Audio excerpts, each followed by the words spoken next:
What is going on, everybody? My name is Tom Kelly. This is Clean Cut Audio. And in this video, I'm going to settle a lot of confusion around podcast loudness.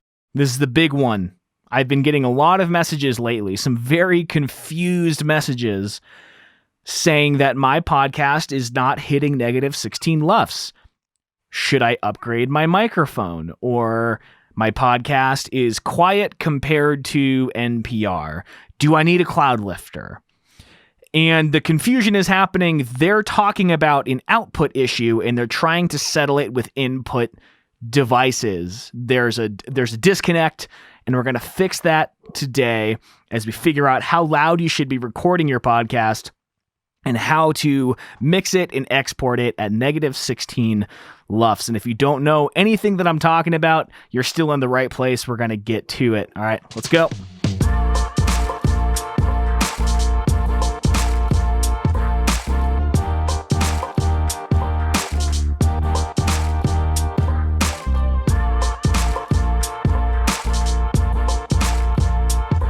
As I alluded to in the intro, the separation that we're trying to make is between the input levels and the output levels. They are related, but they're not dependent on each other necessarily. The overall sound is, but we need to think about this differently. That's the whole point of this video. When you're recording, you are not worried about negative 16 LUFS. Let's take a look into Pro Tools right now. I'm not recording this, it's just monitoring through Pro Tools. And down here in the bottom right, I have two different meters. One is measuring the decibel input, and the other is measuring LUFS. Now, a LUF, the difference between these two, the decibel is measuring the electric voltage being sent from the mic through the interface into the DAW, the recording and editing software. The LUF is recording a perceived loudness. They're two extremely different measurements of a signal. We're not going to get super into that right now either. What we need to know is that they're just two different numbers. When you're recording, I don't care about LUFs. They are irrelevant. It should not even be in your mind when you're recording. So what are these two meters for? We're interested in the PAZ meter, which is the meter on the left. Now, when you're recording a podcast, what you're setting your gain knobs on your interface for is the sweet spot between clipping on the top and noise on the bottom. Now, a lot of people also confuse gain and volume, and they're two very different things. The simplest way I can put it that is still accurate is gain is input and volume is output. So the gain, if I turn that up on my interface, is going to determine how much signal is being sent to the preamps, through the interface, into the computer. Volume is the output through the computer into the export, what you hear on your podcast. Now, the gain will affect the tone and the color of the sound, whereas the volume doesn't. It'll make it louder. Both will make the signal louder, but in extremely different ways. So what should you set your gain to? What I don't really worry about numbers too much. What I'm looking for is, if we look over here in Pro Tools, this signal is hopping in the green and it's just barely hitting some clips into what would be yellow in other DAWs. This is more of like a lighter lime green, little more pastel. That's a design choice. It's irrelevant. It's coming out of the green into that next area. Some people would be quick to say the signal is too low because it's not hitting, negative 16 or whatever. But here's the thing. In my podcast, I laugh a lot. It's kind of a comedy-based podcast, and my laughs are loud. Now, I try to move away from the mic when I laugh so it doesn't clip, but here's the thing. I'm recording at negative 18 decibels, which is kind of a standard. That's a good place to be, mostly in the upper end of that green, sometimes hitting the yellow, because when I get real animated all of a sudden, I'm still not clipping, even though my average talking volume or loudness is about here. I have a lot of room to go up before there's any distortion. So again, the sweet spot between distortion on the top end and noise on the bottom. Now, if I recorded this signal way too low, and I will have samples, auditory and visual later on, but if I record this signal way too low through post-processing, mixing, whatever, when you boost everything up to negative 16 LUFS, you're bringing all that noise with you. So it's kind of this dance between, you want the noise floor to be low, which is determined by how loud your gain is, and you don't want your voice too high to where it's clipping.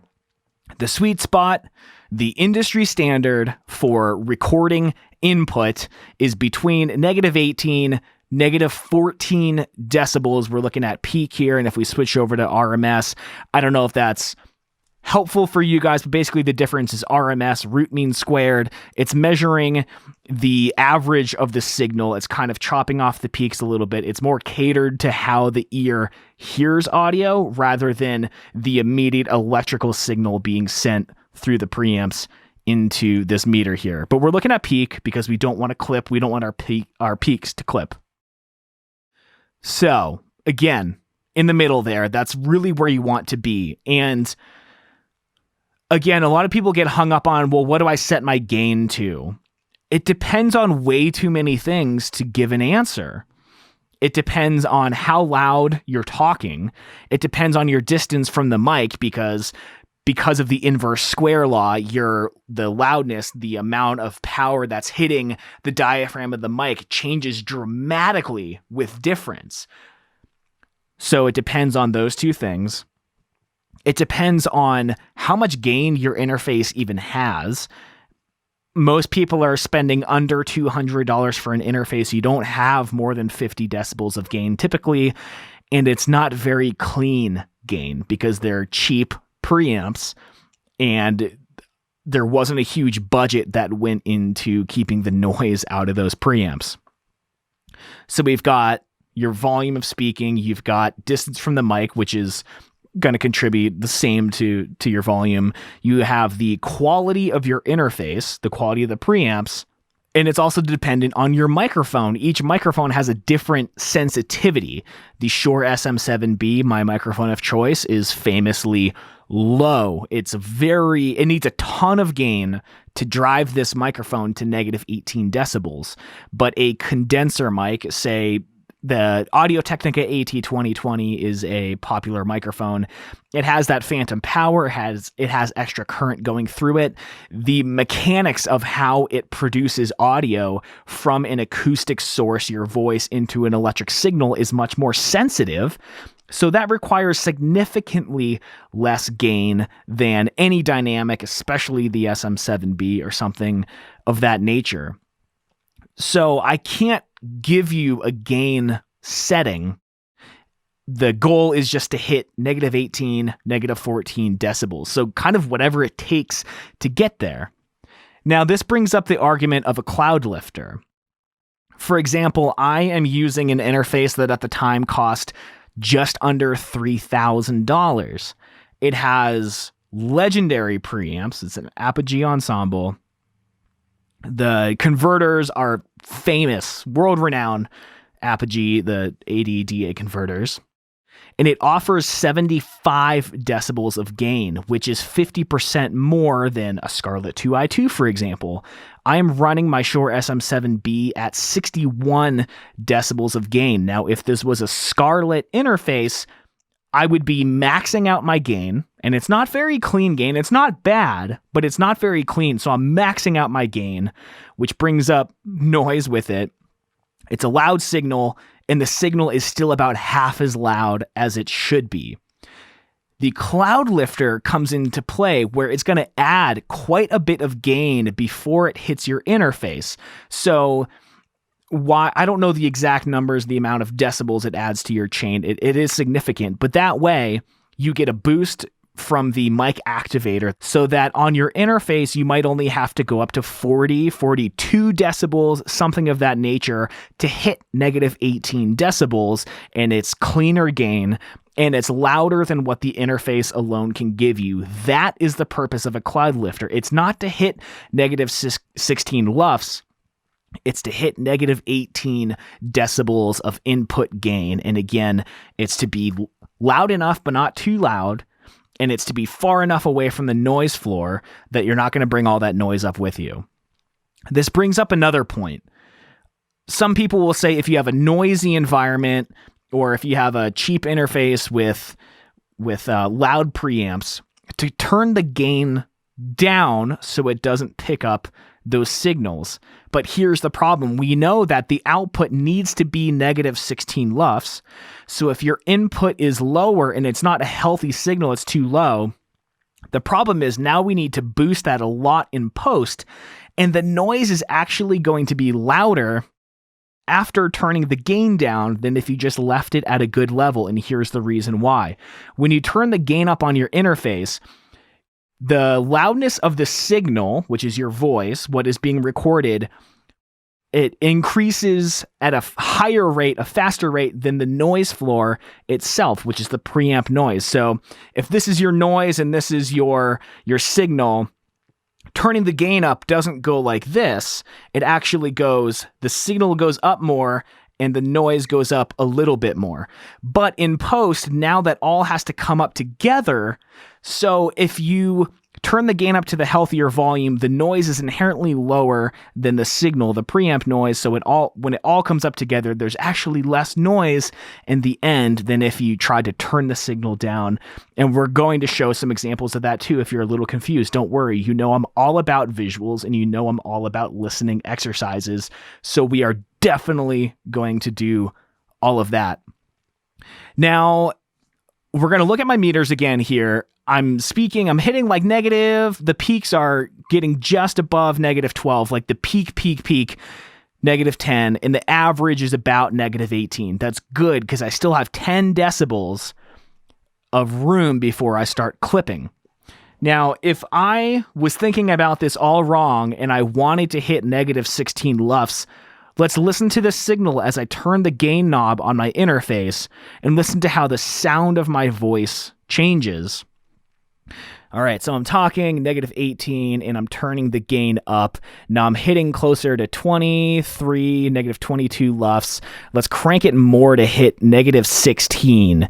All right, now I'm at negative 16, but it's really like, it's not sounding good. And the problem is, your voice is dynamic. It's going to go up and down. And God forbid I say something funny and I laugh to myself.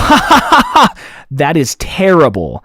So if I'm talking like this very quietly, this might be an okay gain setting, but I have nowhere to go if I get a little bit louder. So that's the point of, I'm going to turn this back down to 61 decibels of gain. And now, see, I'm animated. I'm getting loud. I have room to go up. And that's exactly what we want. So let's get into this demonstration. We're going to listen to, I recorded a similar kind of speaking part at five different gain settings.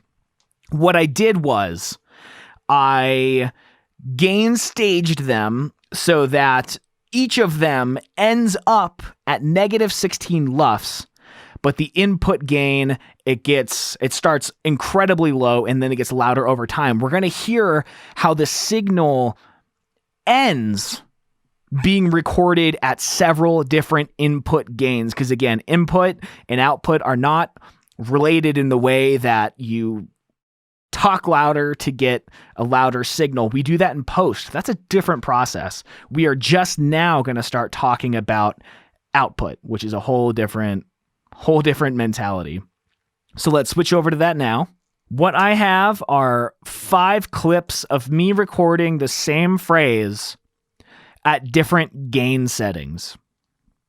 And what I did in post was I boosted the signal so that all of them end up at -16 LUFS. So we're going to take a listen to the relationship between input and output. Again, the output is remaining constant, but we're going to hear the difference in quality and tone based on different gain input settings. So what we have here are, again, the 5 tracks. We have the gain setting it was recorded at on these tracks here, also the track name itself. And this one here, 61 decibels, is what I'm recording at as we speak, as I speak, as you listen. Thanks for being here. This is the healthy setting, and then we have too loud, we got too quiet. And if you've seen my video on compression, first of all, thank you. For those of you that haven't, I do have a video for sale currently. It is on sale right now for $29 at the link in the description.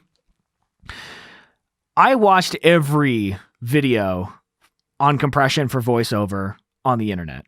And I know that mine is the most comprehensive, the only one that shows visuals along with it, and a ton of audio, training, listening exercises on different compression settings with the visuals to go along with it. This isn't a sales pitch for the video, but it is available.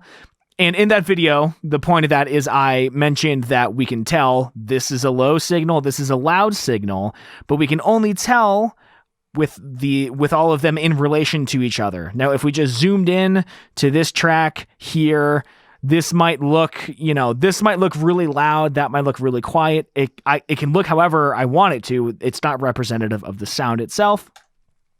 It only matters when we zoom out and look at everything together as I change the waveform height here. So we're going to listen to a signal that was recorded way too low, and then we're going to just analyze it. We're going to talk about it, see what is wrong with the signal, even though it still ends up at the standard broadcast loudness. Again, consistent output throughout. That's a constant. What's changing, the variables, are the input gain settings. Let's listen to 25 decibels. Recording into an Apogee Ensemble interface with 25 decibels of gain. No good. Did you hear all that static and whatnot? That is because my voice was recorded very close to the noise floor of my interface. Now, again, the noise floor on my interface is going to be significantly lower than that of a budget interface. These preamps, they are legendary. Apogee makes world-class preamps, ADDA converters. This is like a best case scenario interface, and it still sounds bad. Now, if this was a Scarlett 2i2 or a, God forbid, a Zoom field recorder, the noise floors on those are insane. This probably would end up not being usable audio. Me, as an audio engineer, I wouldn't want to use it, but sometimes clients send you this stuff, and it's horrible, and it's wrong, and I want to teach them. My first reaction is anger, but really I just want to teach them. Let's listen to 40 decibels. Now, this might be something you're recording on a Scarlett interface. 50 decibels, you're going to get a lot of noise in the gain there. 40 decibels might be a good setting. And again, it depends on what microphone you're using, right? This is a SM7B. It's really quiet. 40 decibels on a condenser mic in Scarlett 2i2 might be acceptable. Who knows? The only person that would know is the person who's seeing the recording happening right in front of them. A condenser microphone is going to be more sensitive because of the electric signal, the phantom power, the 48 volts flowing through it, and also the mechanism of how that acoustic energy is translated into an electric current. It's much more sensitive, so 40 decibels might be okay. It's not for this mic, though, so we're going to listen to this now. Recording into an Apogee Ensemble interface with 40 decibels of gain. Still a bit of noise in that one, but better than this. Let's listen to the two of them back to back. Recording into an Apogee Ensemble interface with 25 decibels of gain. Recording into an Apogee Ensemble interface with 40 decibels of gain. It was dramatically better, but there's still quite a bit of noise there. Now, if you're on a Scarlett and you have this much noise and you don't have much more gain to boost it by, that's when a Cloudlifter might start looking good, or just buy the good interface in the first place. But money is weird, so, do what you have to. But now let's listen to 61 decibels, which is where I am recording now. And let's also take a look at these 2 meters on the screen. This one on the left is representing the input signal, and the one on the right is representing the output. So it's going to see the difference between in and out right here, a visual, and hopefully that'll help you figure out what's going on here. Recording a signal into an Apogee Ensemble with 61 decibels of gain. Recording a All right, so take a look at the 2 different meters here. On short term, I was recording at negative 31 LUFS, which is way too quiet, but the output was negative 17.7 on average, long-term negative 16 LUFS. That goes to show you that I'm telling you, for my voice, for my distance, for my microphone, for my interface, 61 decibels of gain is the sweet spot. That is ideal. It's perfection. But it's still only negative 28 LUFS, which is incredibly quiet. So again, a good input does not equal a good output. There is a whole process after you record called mixing, processing. Some podcast platforms would have you believe making a good podcast is as easy as talking into your mic or into your phone, and it's a podcast. But there's a lot that has to happen afterwards in mixing, mastering, processing, whatever you want to call it. A good signal is still not loud enough. So let's boost the gain to try to get my input close to negative 16 LUFS, and let's hear how that sounds. Recording into an Apogee Ensemble with 70 decibels of gain. Okay, so that was pretty close to negative 16 LUFS on the recording itself. 2 things. This is 70 decibels of gain. Most interfaces, I would dare to say all, although I haven't done the research on every single interface in existence, most interfaces under $1,000 aren't going to offer you 70 decibels of gain. So already, for most budget interfaces, recording at negative 16 LUFS might be an impossibility. But again, the whole point of this, we're not trying to record at negative 16 LUFS. So let's crank this thing up to 75 decibels. I actually had to reduce the output of this by 4.2 decibels in order to get it to negative 16 LUFS. Let's take a listen to my maxed out Apogee Ensemble, 75 decibels of gain. Recording into an Apogee Ensemble interface with 75 decibels of gain. All right, so we see the sweet spot is right in the middle. Let's take a listen to all 5 of these back to back, and let's hear what we hear. Recording into an Apogee Ensemble interface with 25 decibels of gain. Recording into an Apogee Ensemble interface with 40 decibels of gain. Recording a signal into an Apogee Ensemble with 61 decibels of gain. Recording into an Apogee Ensemble with 70 decibels of gain. Recording into an Apogee Ensemble interface with 75 decibels of gain. There's so much distortion on that, it seems like I should be growling in a death metal band or something, which I've honestly always wanted to do. I can never get the screams down, but this is not 17-year-old Tom wishing he was the singer in a metalcore band. This is much older, wiser Tom talking to you about podcasting.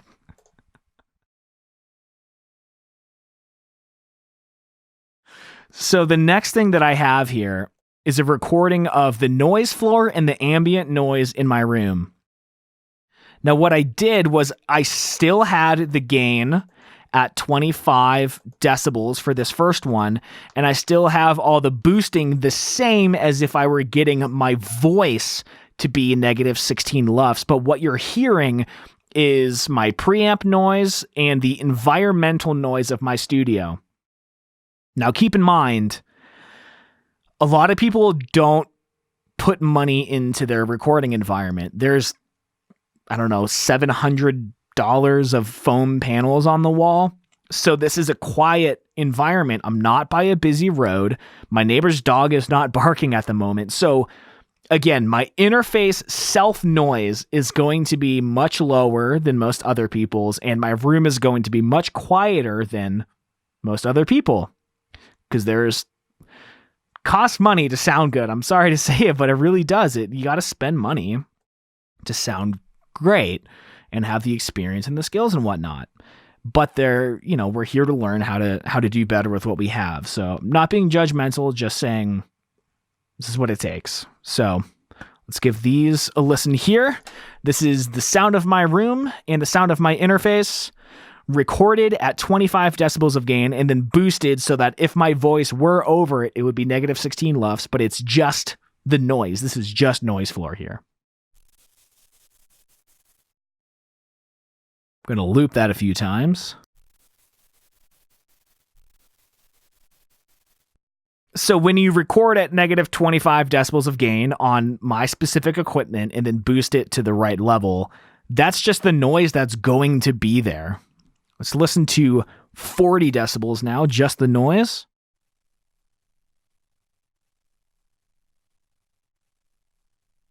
It's not terrible, but it's not good. So let's listen to 61 decibels.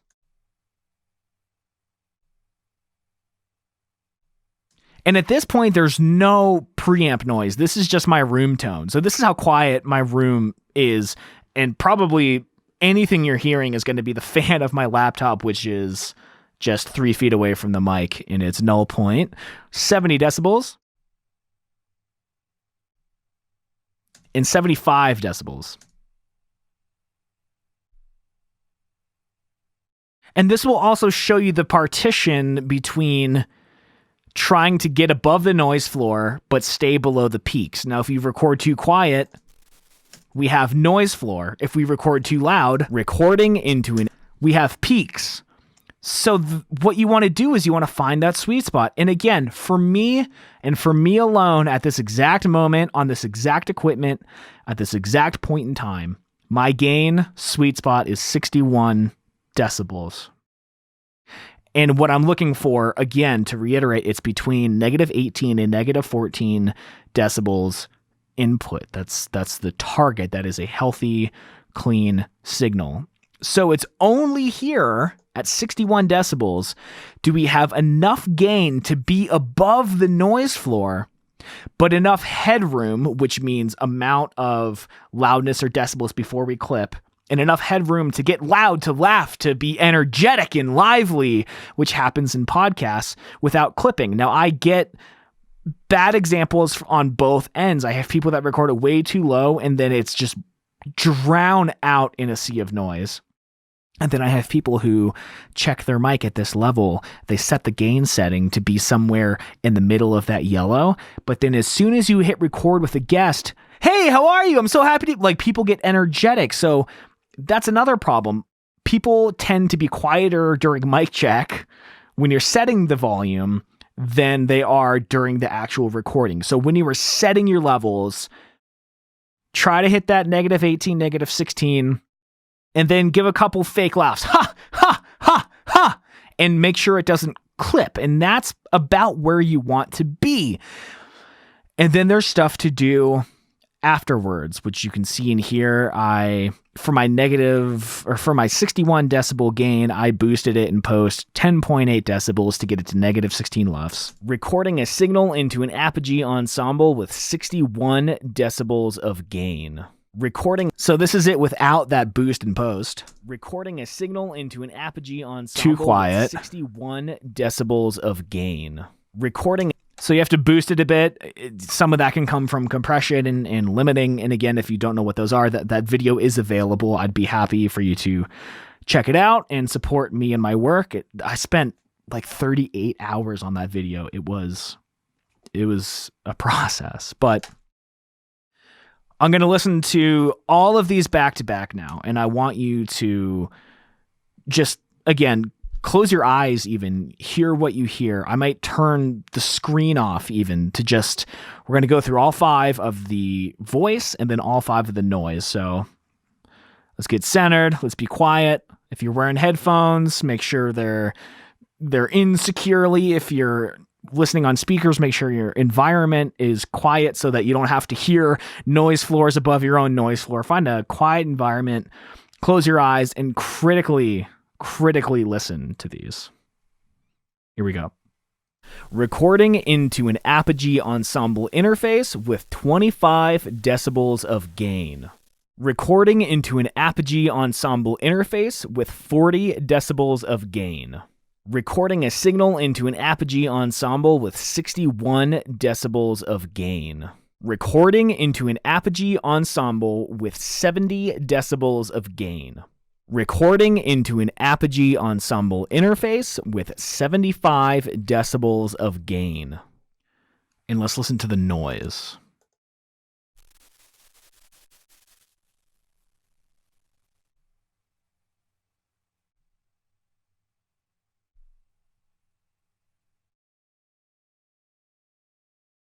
Welcome back. You're free to open your eyes. This is an interesting experiment because what we hear is that your gain settings, your input, doesn't affect the output loudness. What it's actually affecting is the color, the quality, and the tone of the sound. We can make it as loud or quiet as we want after the fact, but the gain needs to be right, not for loudness, but for tone and quality and color. All of these were the same loudness out, different loudness in, and the quality was dramatically different throughout. So I hope that explains the mental process of setting your input and then how to achieve the output. Negative 16 LUFS is not something you think about until you're ready to export this. Everything is recorded, you're compressing, you're limiting, you're boosting it, you're set, whatever. That is not a recording mental process. That is afterwards. And the closer you can get to your target input, the farther above the noise floor you are, with less potential to clip. That is the sweet spot you're trying to find. Now, my gain setting is 61 decibels. I set that and I never touch it. If I had a friend come over and they were a different type of speaker, I would have to set it for each individual person. And it's not really something you want to change during recording unless it is consistently too loud or too quiet. I set it and I forget it. It has stayed on 61 decibels for about 4 years. Just leave it. Once you know what's good for you, you can just leave it, do everything in post, provided that it is and remains a healthy signal throughout. Thank you so much for sticking through on this video. This was kind of like a hard one to try to figure out how I was going to do all of this and visualize and samples. But I think this is helpful. And if it is, leave a thumbs up. Let me know in the comments if this was helpful to you. If you're new to the channel, please make sure to subscribe. And for everyone subscribed, if you ring the bell, it'll make sure that all of these videos, that you're notified about them. Because I keep saying it, but I have giveaways coming up very soon. So I'm giving away free stuff, some exciting announcements. And I'm really honestly super grateful to have you all here. I've been getting the most amazing messages and emails and even speaking opportunities from people that have viewed my channel and appreciate it. You know that I'm insanely passionate about audio. It is my art. I mean, I'm a podcaster as well, but my art is the audio itself. And there are people in the space trying to give justice to the art form of audio as it relates to the podcast itself. Content is king. I will never argue you or JLD or anyone on that. Content, of course, is king, but audio has to be queen then. Maybe digital marketing, I don't know, but the audio needs to be good. The landscape of podcasting is changing. Conan O'Brien just put out a podcast, and it was reported that he spends $13,000 per episode on his podcast. He's bringing in a rush of new listeners.